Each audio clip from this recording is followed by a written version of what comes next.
जय गुरुदेव।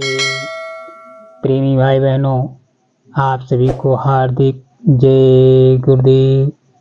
प्रेमी भाई बहनों, दूरदर्शी आवाज मासिक पत्रिका 1 अप्रैल 2023 प्रश्न नंबर 8 नामक शीर्षक से आप लोगों के बीच ये प्रसंग रख रहा हूँ, जो कि इस पुस्तक में लिखा है। गुरु मंत्र, दीक्षा या उपदेश की तरह यह कोई लौकिक परंपरा के निर्वाह और परिपाटियों के परिपालन की प्रक्रिया नहीं है।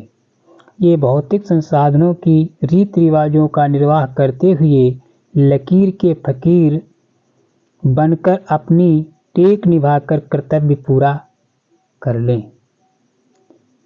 नामदान की प्रक्रिया एक प्रकार से सुरत जीवात्मा या परमार्थी संस्कार है, जिसमें पूर्ण गति प्राप्त संत जीव को अपनी दृष्टि के सम्मुख बैठाकर उन अलौकिक नामों का दान करता है। सरल से सरल भेद जीते जी प्रभु प्राप्ति का मुहैया कराता है। यह कोई सांसारिक रीति निभाने जैसे प्रक्रिया नहीं है, रहस्यमयी घटना है। इस प्रक्रिया में चेतन जीवात्मा की डोरी, जो त्रिलोकीनाथ निरंजन भगवान के हाथ में है, उस डोरी को समर्थ संत सतगुरु काल भगवान के हाथ से छीनकर काल की पहुंच से ऊपर किसी मंडल में संस्कार के अनुरूप बांध देते हैं। इसी के साथ नामदान पाने वाले जीव का संबंध त्रिलोकीनाथ निरंजन भगवान से टूटकर संत सतगुरु के रूप में मौजूद वक्ते मुर्शिद से हो जाता है। अब जीव की हिफाजत, रक्षा, संभाल सब गुरु के खाते में आ जाती है। गुरु ही ऐसी नामदान प्राप्त सुरतों का सर्वे सर्वा होता है, मालिक होता है।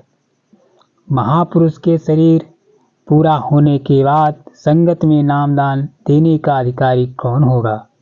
यह एक महत्वपूर्ण विषय है, जिसको समझना बहुत जरूरी है।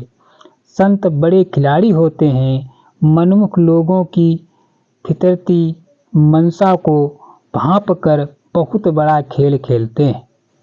अनेक या एक लोगों को मौखिक रूप से संकेत करके अंदाजा लगाते हैं कि क्या यह मेरी दी गई जिम्मेदारियों का निर्वाह किसी भेदभाव से रहित होकर पालन कर पाएगा या नहीं।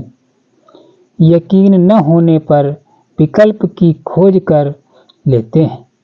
पूर्व की भौतिक अथवा लिखित सभी प्रकार की घोषणाओं को निरस्त करते हुए अपनी निज मौज से किसी को आदेश कर देते हैं। अपने गुरु को भक्त होने का दिखावा करने वालों की परख हो जाती है। वो कैसे गुरु भक्त हैं, जो गुरु के आदेश से क्षुब्ध होकर घोषणा से पूर्व की बातों का मनगढ़ंत प्रचार करके संगत को विखंडित करने का असफल कोशिश करते हैं। संत मत में आदेश का पालन सैन्य बहन के मिल जाने पर करने वाले ही अपने गुरु भक्त के शिखर पर पहुंचते हैं। अवहेलना करने वाले का आचरण मनमुक्ता की श्रेणी में आता है। जय गुरुदेव।